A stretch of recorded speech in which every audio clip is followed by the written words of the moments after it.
You ask Tiger to calculate. This deals with linear inequalities with one unknown.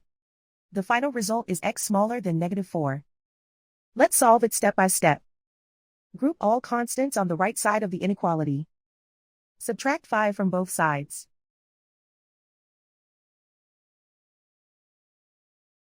Simplify the arithmetic.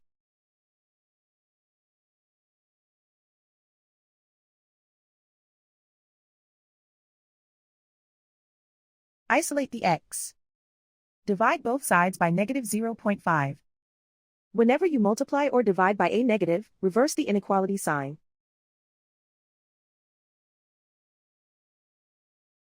Cancel out the negatives.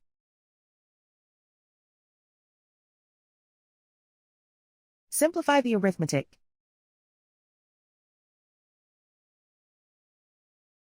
Move the negative sign from the denominator to the numerator.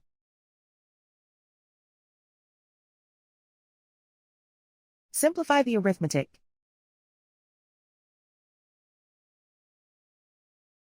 Plot the solution on a coordinate grid.